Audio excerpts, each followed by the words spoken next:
La Salle Repórter de hoje, o nosso tema será budismo, que é uma religião e filosofia não teísta, onde os adeptos têm como mestre o Buda, que eles acreditam que ajudará a alcançar o fim do sofrimento.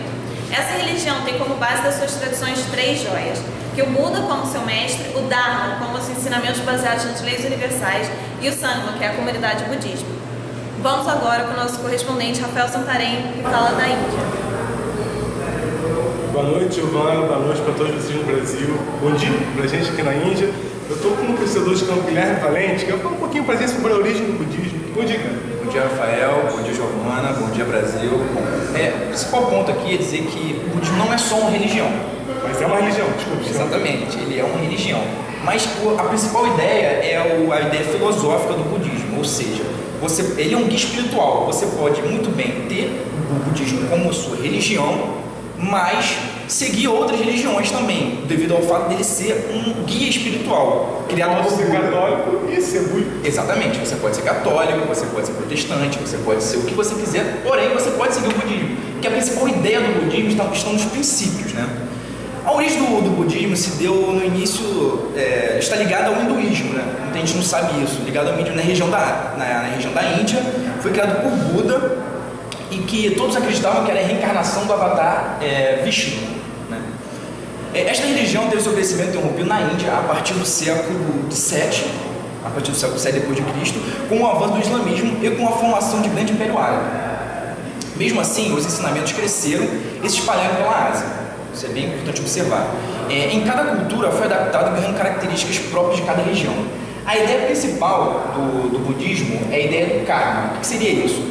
A pessoa, em vidas passadas, cometeu alguns problemas, algumas coisas que não deveria, e ela fica sucessivamente tendo que passar por esse karma em cada vida posterior. Muitos acreditam que o budismo que você pode encarnar em animais, né? No budismo você pode encarnar em animais. Por isso a dieta vegetariana é adotada na religião do budismo.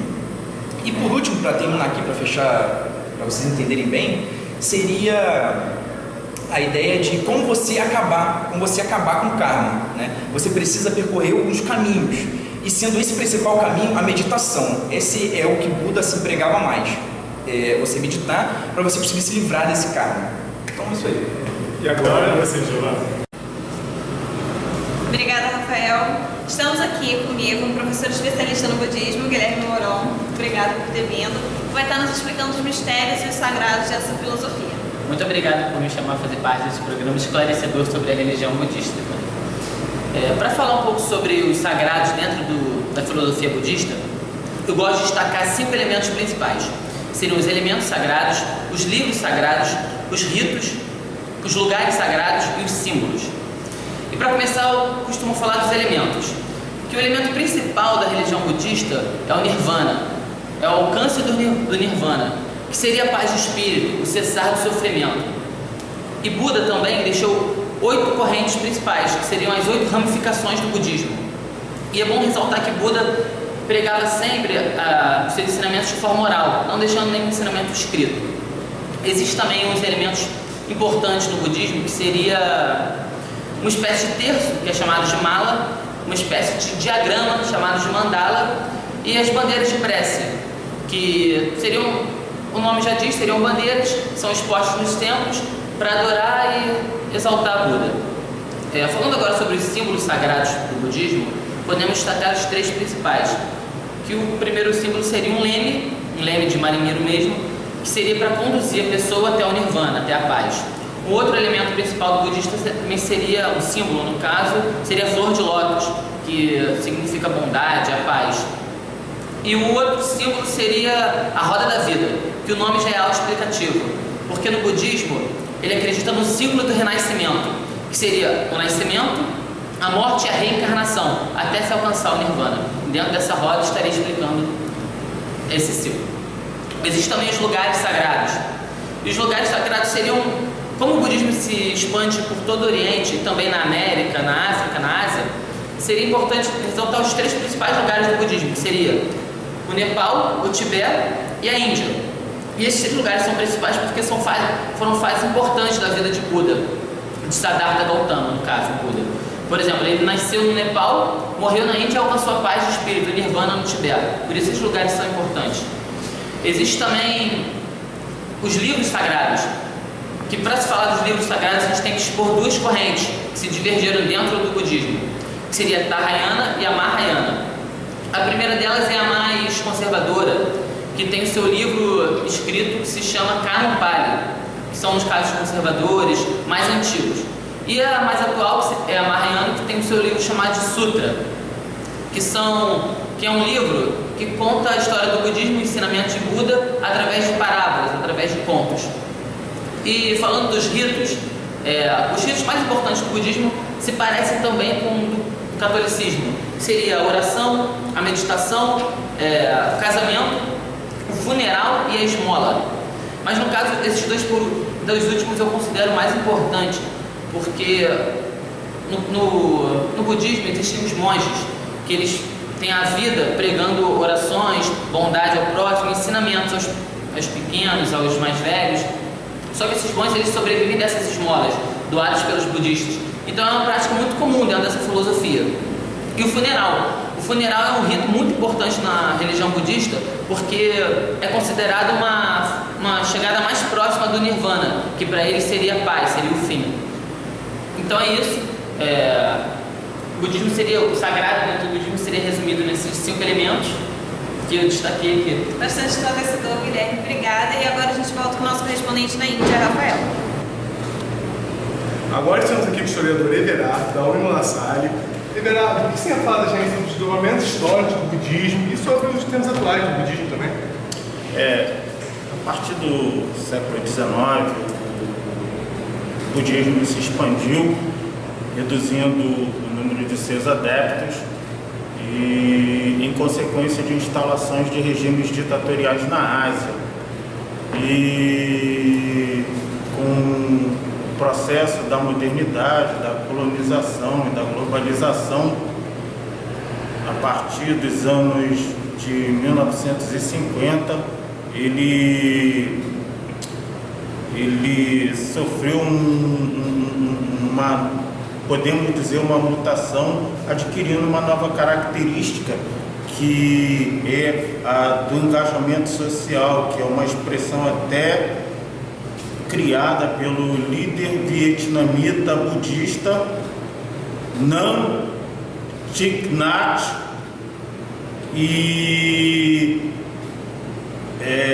essa expressão ela define a postura atual do budismo, que é um envolvimento com as questões atuais e sociais, tais como a homossexualidade, a fome, entendeu? E temos um exemplo, por exemplo, em Nova York, que um grupo de homossexuais, por o budismo condenar o sexo impróprio como a homossexualidade, e o líder Dalai Lama se viu diante de uma questão a qual ele, se não se furtou, ao menos não respondeu de maneira frontal, dizendo que deveria ainda consultar os líderes que fazem parte do budismo na seita. E outras questões ainda aí atuais, como a fome, a pobreza,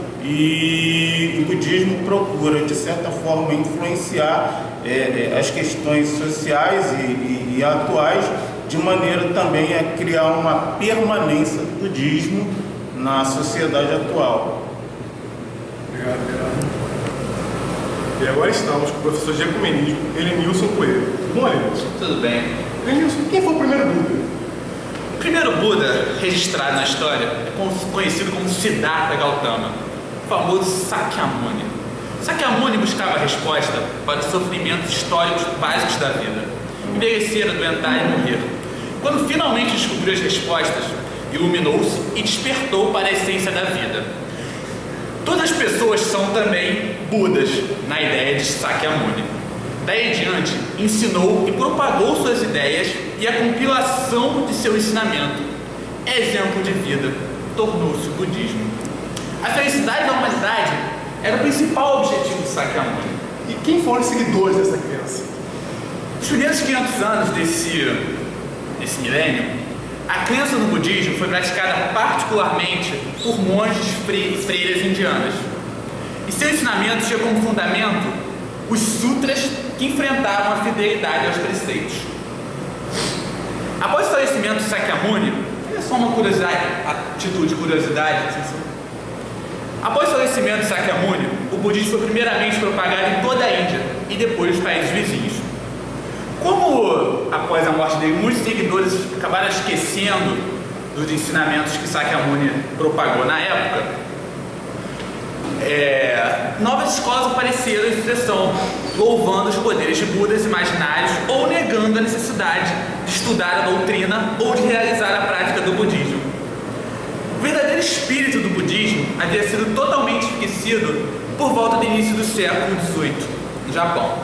Em meio a essa confusão, Nichiren Daishonin...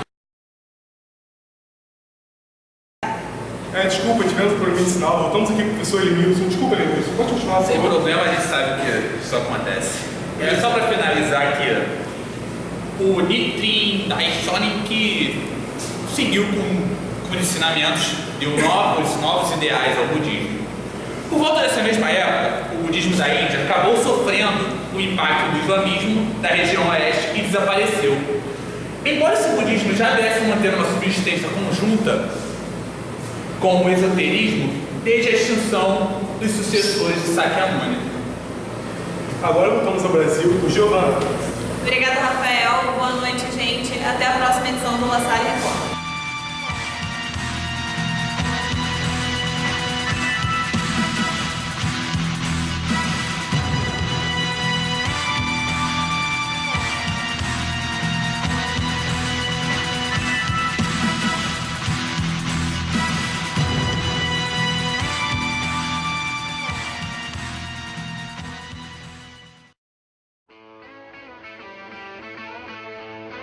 Na hora. Rafael, primeiro. Esse aí vai pro make-off. Ah, beleza.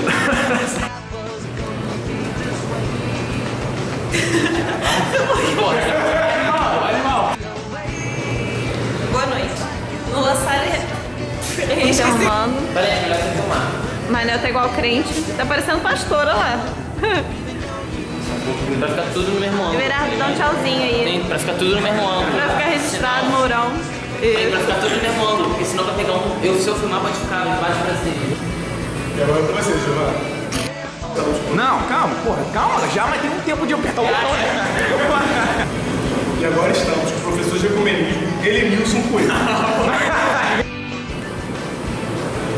E agora estamos com o professor de ecumenismo, Elenilson Coelho. Helenismo. Japão. Em meio a essa confusão, Nichiren Daishonin... E agora com você, Giovana. Boa noite, Giovana. Boa noite para todos vocês aí no Brasil. Bom dia pra gente aqui. Estou aqui com o pensador de Campo Guilherme Valente. Para falar um pouquinho da origem do budismo, né, velho? O budismo teve sua origem. O que foi? Fala mais alto. Valente. Não, calma. Agora com você, Giovana. Mas para diferenciar eles, é bom falar que o budismo teve duas correntes divergentes. A primeira delas foi a... que seria, no caso, os primeiros elementos. Não, foi mal.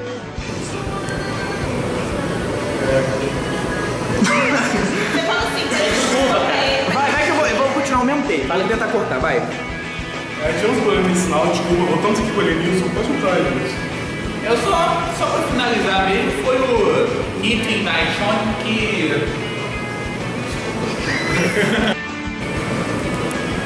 Obrigado, Giovana. Agora estamos aqui com o historiador Everardo. Everardo, qual é isso? Vermelho.